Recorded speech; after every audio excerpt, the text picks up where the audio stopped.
लगभग 12 लाख साल पहले काफ़ी होमो इरेक्टस खाने की तलाश में अफ्रीका छोड़कर बाहर जा चुके थे, पर अभी भी काफ़ी होमो इरेक्टस इसी अफ्रीका में सरवाइव कर रहे थे। एक ग्रुप सूखी नदी के किनारे, जिसमें बस थोड़ा पानी बचा था, उसके किनारे पर बैठा था और अपने पत्थर घिस रहा था। अब वो ज़्यादा परफेक्टली पत्थर को घिसते थे और ज़्यादा नुकीले बना देते थे। ग्रुप की मादा सूखी घास जमा कर रही थी ताकि औजार सुरक्षित रखे जाए। दो लोग खड़े हुए और आसपास ताजे पैरों के निशान देख रहे थे, क्योंकि किसी से किस दिशा में शिकार मिलेगा वो पता लगने वाला था। बच्चे बैठकर छोटे पत्थर घिस रहे थे और बड़ों की नकल कर रहे थे। हवा में गर्मी थी, पर सबका ध्यान काम पर था, क्योंकि बेहतर औजार मतलब ज़्यादा शिकार। ग्रुप से थोड़ी दूर एक बूढ़ा नर झाड़ियों के पास खड़ा था और ज़मीन देख रहा था। उसने धीरे धीरे हाथ से सबको इशारे किए और बाकी ग्रुप ने चुपचाप उसकी ओर ध्यान से देखा।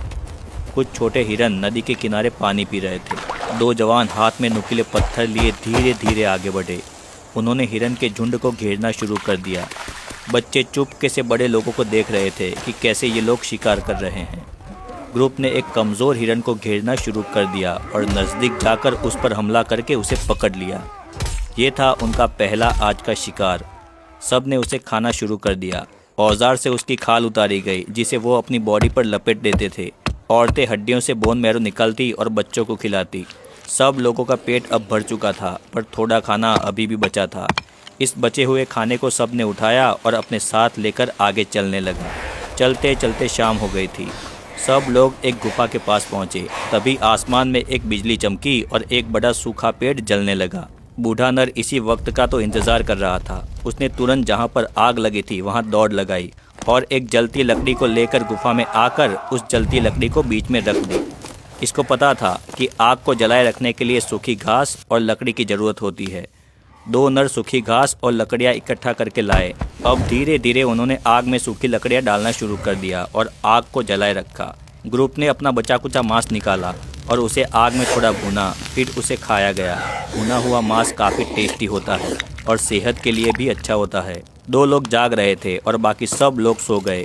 वो दो लोग पहरा देने के लिए और आग में लगातार लकड़ी डालने के लिए जाग रहे थे, क्योंकि आग कोई बार ही मिलती थी और उसे महीनों तक लकड़ियाँ डाल डाल के ये लोग जलाए रखते थे। अगर एक बार आग बुझ गई तो फिर वापस कोई बिजली गिरे और उससे कोई पेड़ जले, इसका इंतज़ार करना पड़ता था। अगली सुबह जैसे ही ग्रुप बाहर निकला, हवा में एक अजीब सी खामोशी फैली हुई थी। बूढ़ा नर हमेशा की तरह पेड़ों और ज़मीन के निशान पर कुछ देख रहा था, लेकिन इस बार उसे कुछ अलग महसूस हुआ। मिट्टी पर गहरे पंजे के निशान दिखे, किसी बड़े शिकारी के। उसने धीरे से सबको इशारा किया, जिसे देखकर पूरा ग्रुप सावधान हो गया।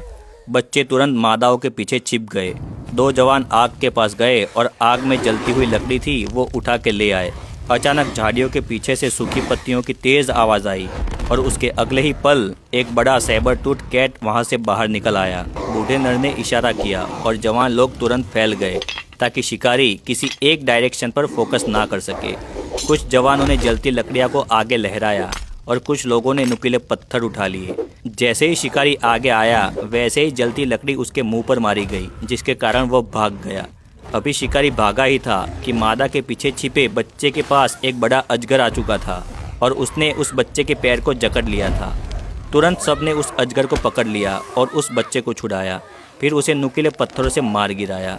अब ये लोग किसी भी बड़े शिकारी से डरते नहीं थे। मैदान जैसे उनका ही है, वैसे राजा की तरह ये लोग रहने लगे थे। दिन बीतते गए और शिकार बहुत दूर दूर चले गए। इसीलिए ग्रुप ने शिकार के पीछे पीछे आगे बढ़ने का फैसला किया। सब ने अपना अपना सामान उठाया और आगे बढ़े। उनके पीछे बूढ़े नर ने जलती हुई लकड़ी उठाई और आगे बढ़ा। थोड़े दूर जाते ही आग पूरी तरह से बुझ गई। ग्रुप थोड़ा दुखी हुआ, पर आगे बढ़ता रहा। कहीं कहीं ये लोग बैठ जाते और शिकार कैसे करना है इसका प्लानिंग करते थे, और अब वो ज़्यादातर मांस पर निर्भर थे, जिसके कारण उनके दिमाग का आकार बढ़ने लगा था। वो पहले से बहुत चालाक हो चुके थे। लाखों साल ऐसे ही बीतते गए और नई पीढ़ी जो पैदा होती गई वो चालाक होती गई और उनमें काफ़ी बदलाव भी आता गया। अब उनमें ज़्यादा समझ थी और बड़ा दिमाग था। लगभग 6 से 7 लाख साल पहले इनमें से एक नया रूप उभर के आया। ये थे होमो हाइडेलबर्गेंसिस। इनका चेहरा काफ़ी बदल गया था। इनका फ्रंट फॉरहेड अब ज़्यादा ऊंचा और ब्रॉड हो चुका था, जो उनके दिमाग के लिए जगह देता था। बड़ा दिमाग मतलब ज़्यादा समझ और ज़्यादा सोचने की शक्ति। चेहरे की हड्डी मजबूत थी, लेकिन उनकी पॉपुलेशन अफ्रीका में बढ़ रही थी और शिकार कम हो चुके थे। इसी वजह से कुछ लोग अफ्रीका के बाहर निकले और यूरोप की ओर चल दिए। ये लोग आगे चलकर नियंदरथाल बनने वाले थे। ऐसे ही धीरे धीरे परिवर्तन होता रहा और हज़ारों साल बीतते गए। अब इनके औजार भी काफ़ी तेज़ बनने लगे थे।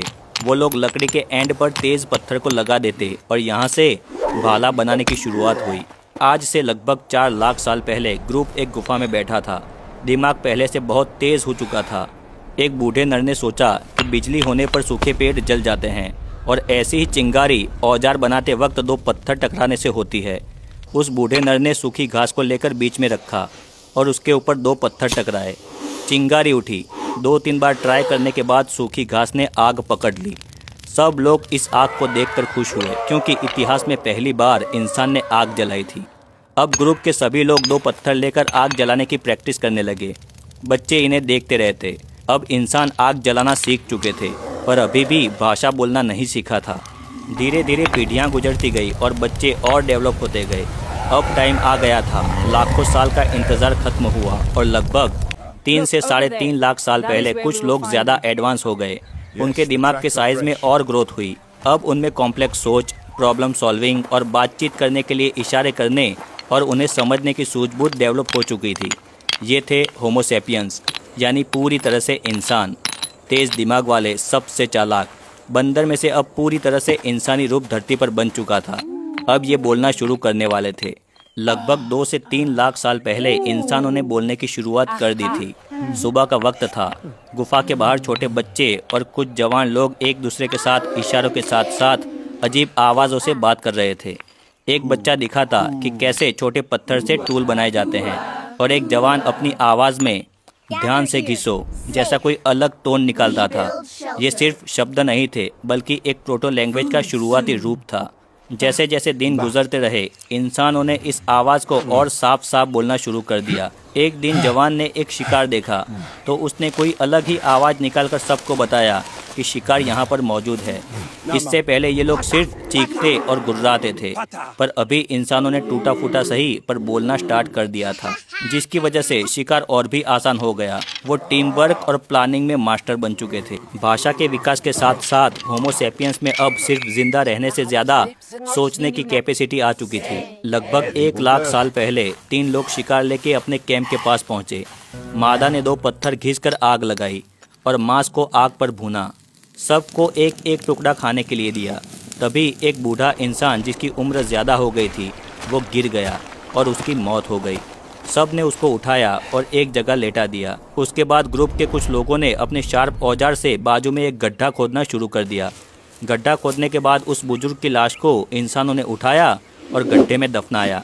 उन्होंने दफन किए गए बूढ़े नर के साथ उसके औजार, उसके कपड़े और लाल गेरू जैसे रंग भी रखे। इस तरह से इंसानों ने दफनाना स्टार्ट कर दिया। इससे पहले अगर कोई मौत हो जाए तो ये लोग उसे वहीं छोड़कर आगे बढ़ जाते थे। धीरे धीरे कुछ नया नया करते करते हज़ारों साल बीतते गए और मुंह से बोला हुआ साउंड अब शब्द बन चुका था। शायद 60 से 70 हज़ार साल पहले तक होमो सैपियंस यानी इंसानों ने पूरी तरह से बोलना स्टार्ट कर दिया था। ये थी बंदर से इंसान बनने की पूरी इवोल्यूशन की कहानी। वीडियो अच्छा लगा हो तो वीडियो को लाइक करना, चैनल को सब्सक्राइब करना। Thank you.